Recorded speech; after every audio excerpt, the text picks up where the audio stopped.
paper. One of these teams that we need to talk about is the Milwaukee Brewers, because you do this just straight paper, right? They got 85 wins, but if you're a casual fan or even more than a casual fan, you're scrolling down this list of players and nobody jumps out at you as a star. Christian Yelich obviously had his peaks and is still a very good player.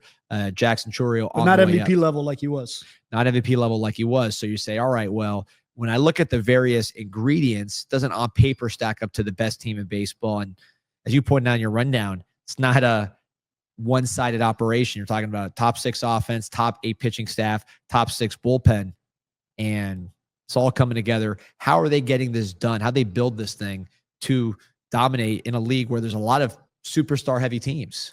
This is the direct answer is holistically, right? So like, it's not, you can't point to one area and like, this is their strength. They're actually a really well-balanced team despite not having superstars. And they kind of build it all sorts of ways. Like if you go to, I love this fan graph component where it's 11 homegrown, 9 free agent, 19 trades, 1 Rule 5 pick on the 40-man roster. And like distributed seemingly evenly. So you have good things happening from your homegrown player process, your amateur player intake, and your player development to deliver players all the way through. That's Brice Turang. That's all sorts of players here. Frelick. And then on the international side, guys like Peralta, guys like Uribe, that's amateur intake, player development all the way through to major league impact. But they're not household names. I guess the closest thing to a household name, maybe Jackson Chourio, because he's so young and he kind of got that big extension. Yelich, as you mentioned, a former superstar level performer, but quietly having a pretty strong season with 27 bombs and just like but ironically, their WAR leader is Brice Turang, so not a household name. I think he's tied for second highest WAR in all of baseball among second basemen right now, with Jazz Chisholm as well, also having a really good year. And Ketel Marte just being Ketel Marte.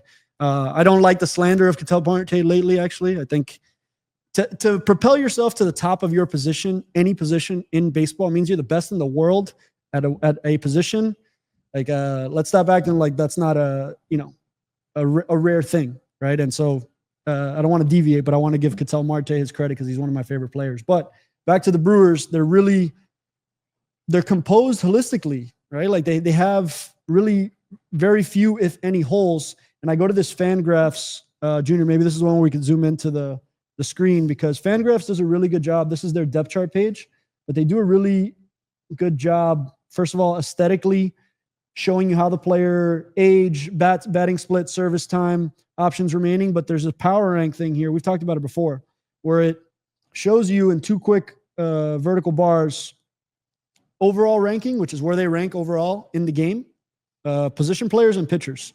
So Brice Turang overall ranked as a 42nd best player in baseball right now. People probably wouldn't think that, but in the last 7 days, he's been playing like the 39th best.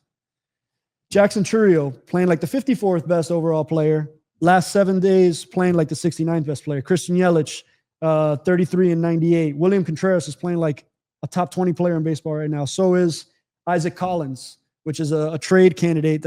He's getting like rookie of the year votes. And a Rule 5, we talked about the different ways to put it together. He's the one Rule 5 guy and a huge impact. There you go. So like, to me, you have to give a lot of credit where credit is due to this front office and these scouting departments and this development department, because it's coming from everywhere and they're making pretty good trades and they're becoming value reestablishment spots for like Andrew Vaughn, for example, where the value is waning in a different direction. You show up to a good team, he's reestablished his value on a good team.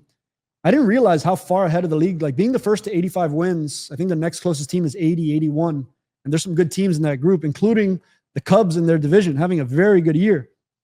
And they're 5 wins ahead of the Cubs, in terms of win totals. And then you go to the bullpen in the starting lineup or starting rotation. Freddy Peralta doesn't get enough love. He's pitching like a top 5 player in baseball right now. And top 15 overall on the season. And guys like Abner Uribe is playing like he's a top 6 reliever in all of baseball right now. And those are 2 homegrown processes as well. And then you mentioned they got Woodruff kind of midway through here, and he's come in and pitched his butt off. Quinn Priester is pitching like a top 100 pitcher in baseball, top 50 in the last 7 days. And that's a trade that they made with Boston. So like there's all these ways in which this has been pieced together. Latin America, amateur scouting, trades, pro scouting, firing on all cylinders right now, and then actually putting it together at the big league level.